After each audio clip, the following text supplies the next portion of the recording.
You stand on London Bridge in 1888, with the Thames breathing coal smoke below here. Morning mist clings to the water, and the city ahead looks built from soot and noise. Stay with us as Victorian London opens ahead, street by street, in smoke and motion. Barges slide beneath the bridge with timber, ale, meat, paper, wool, and iron for the city. Whistles drift across the river, mixed with hoofbeats, bells, shouted prices, and wet oars. Ahead rises the city, where banks and offices turn ink, credit, and empire into power. Clerks hurry west in dark coats, guarding ledgers like priests guarding sacred texts. Porters bend under crates and sacks, their boots blackened by mud and river grime. Every doorway seems busy, every window smoked, every wall stained by long use here. London does not wake gently. It coughs, rattles, bargains, shouts, and surges at once. Turn off the bridge, and the streets narrow into canyons of brick, carts, and trade.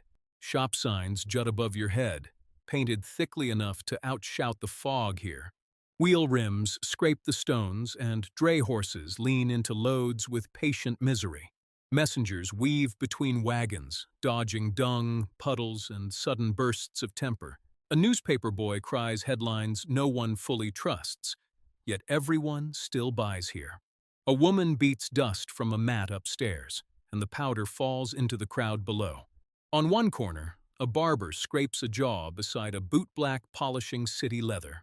On another, a pie seller opens his tray, releasing steam into the cold morning here. The crowd is never elegant here, only purposeful, pressed forward by need and time. You pass counting houses where fortunes move faster than the carts outside ever can. Then, almost at once, power thins out, and hardship begins to show through the walls.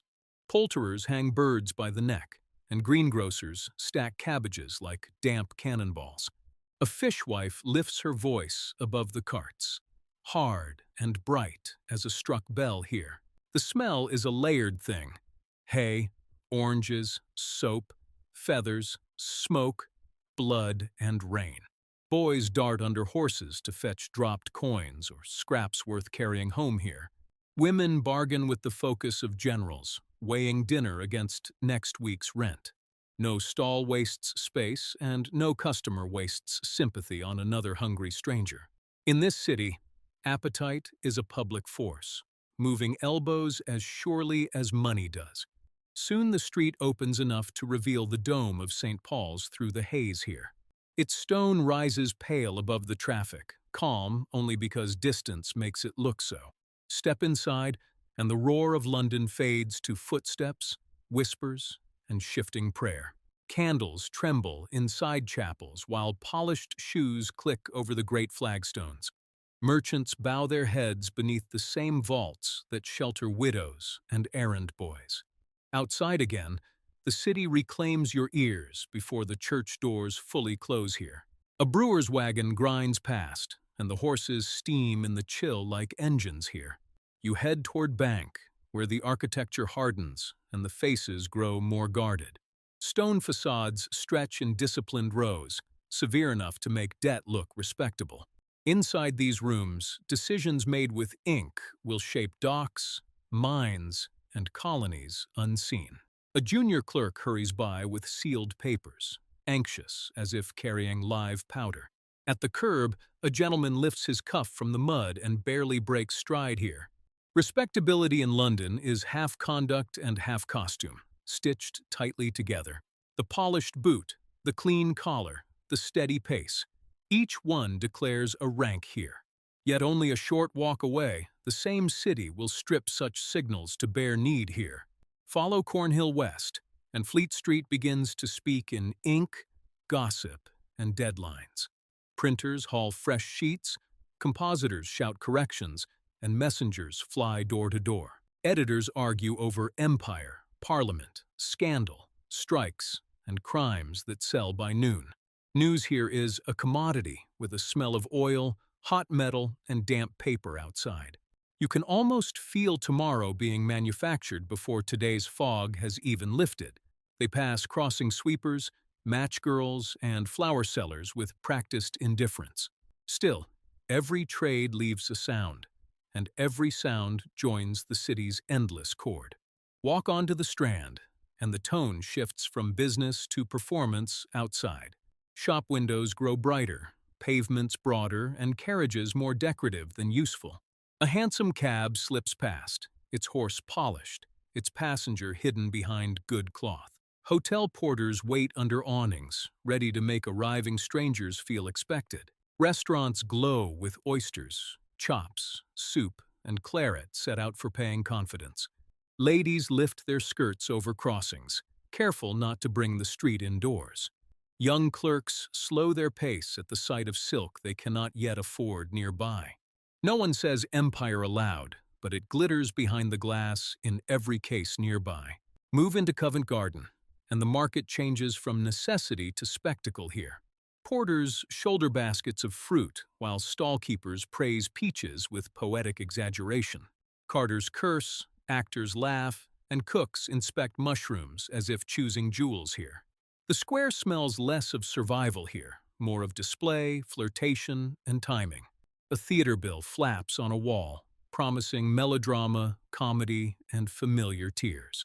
Turn north into Soho, and the street narrows again, but grows richer in accents here. French names hang above cafes, Italian voices slip from doorways, and music leaks upstairs. A cook carries garlic, wine, and rabbit through a lane too tight for elegance here. Tailors work under gaslight even by day, finishing coats for men richer than themselves. A violin phrase escapes an upper window and vanishes under wagon noise in shadow. The district feels improvised, alive, and slightly foreign to every map that claims it. Here the city seems to compose itself anew each night from hunger and ambition here. Keep walking west, and prosperity begins to polish the air as well as the stone. Piccadilly shines in harness, mirrors, bright shop fronts, and people dressed to be seen. Outside a club, a doorman scans faces like a customs officer at a border nearby. A jeweler's clock catches the sun and throws it back in sharp white sparks here. The smell now is perfume, leather, cigar smoke, horse sweat, and expensive flowers. At the edge of Green Park, nurses wheel prams while soldiers cross the gravel here. Comfort here rests on many hands that will never sit in the front room in shadow. Yet even Mayfair cannot escape the city noise of iron, hooves, and human friction. Cross toward Westminster, and London gathers itself into ceremony and stone here. Parliament stands by the river in carved confidence, all pinnacles, shadow, and intent. The clock tower rules the skyline like a metronome for law, empire, and ambition. Policemen keep order where tourists, petitioners, clerks, and cabmen knot the crossings. Statesmen disappear through doors while messengers race after them with forgotten papers. The abbey nearby stores kings, poets, generals, and the country's preferred memories. But outside its walls, mud still clings to hems, and unemployment still shadows meals. That is the city's gift for contradiction. Grandeur at one corner, anxiety at the next. Now follow the river south, and the mood changes before the map fully does here. Southwark meets you with breweries, yards, warehouses, workshops, and hard practical brick. Dock laborers wait in knots, hoping a foreman points their way before the tide turns. A nod means wages. No nod means debt, hunger, and another day half lost outside. Children carry errands between public houses, chandlers, coal yards, and boiling vats. A cooper hammers hoops into casks, each strike sharp enough to wring your teeth here. Every trade here seems physical, timed to muscle, weather, and whatever the river allows. Cross back east, and the city grows denser, rougher, and more openly exhausted here. The East End does not hide its labor. It wears it in soot, noise, and patched cloth. Laundry hangs above alleys like surrender flags no one has time to lower nearby. Children run errands with the quickness of creatures born to dodge wheels and fists. A woman carries water upstairs, one careful step at a time, guarding every drop here. Need presses close here, not as drama, but as an ordinary fact of the street here. Respectability still exists, but it is thinner now, more patched, and easier to lose.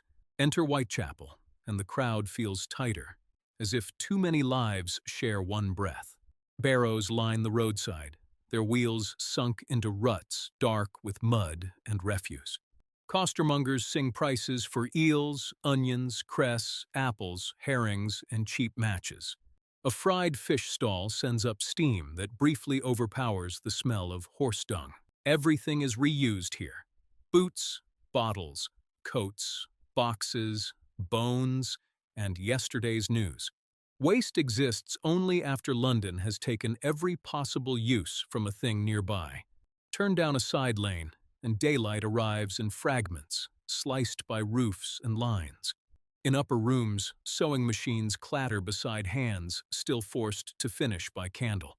A tailor's apprentice bites thread with stained teeth and never once looks up here. Through one window, you hear a lullaby beside the hard, metallic rhythm of work here.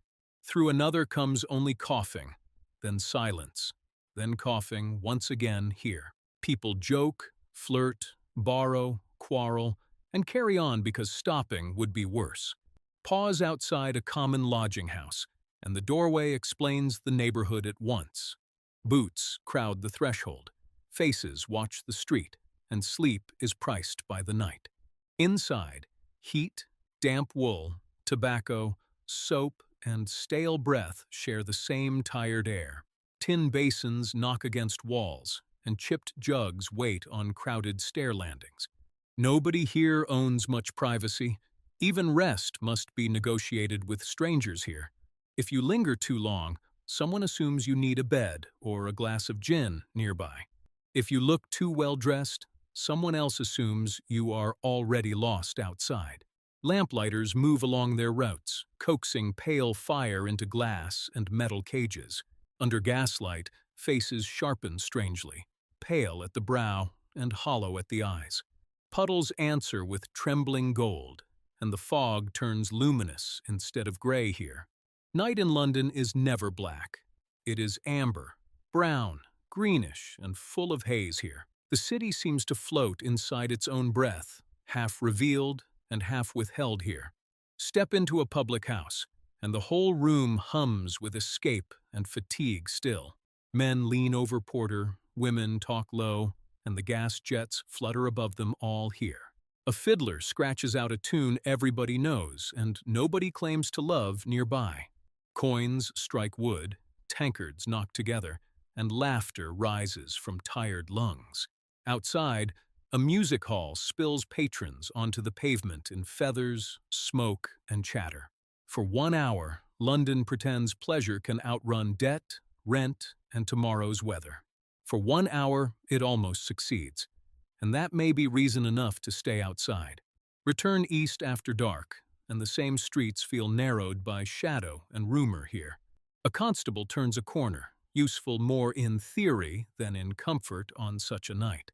At a lodging house door, tired faces wait to learn whether coins can still buy shelter. No district this crowded should feel empty, yet some corners suddenly do nearby. That is what fear does. It opens space inside a packed city and chills it still. Still, London is larger than any single terror, and the night keeps moving here. Milk carts begin early, market porters stir, and the river never truly sleeps here. Somewhere a bakery fires up, and warm bread drifts into the colder streets here. Somewhere else, a woman finishes work just as another woman starts hers in shadow. A watchman stamps his feet, a cabman dozes upright, a printer sets fresh type here. London contains all these scenes at once, not as contrast, but as habit outside. From above, the city looks almost calm. A dark sea of slate and chimney pots here. St. Paul's lifts through haze, the Thames curves like tarnished metal, and smoke rises everywhere. You can trace London by color alone. Black roofs, brown fog, gold lamps, gray dawn, No resident below can see the whole thing, and that may be the city's secret strength. Each district knows only its own burden, pleasure, danger, trade, and daily route. But from here the pattern appears: wealth, labor, faith, hunger, traffic, and tide. This is Victorian London in 1888, alive before it knows what the new century brings. Its people cannot see the rails, reforms, wars, and losses still coming toward them. They know the street beneath them, the rent ahead, and the weather by nightfall. And that may be the truest way to leave this city, close enough to hear it breathe.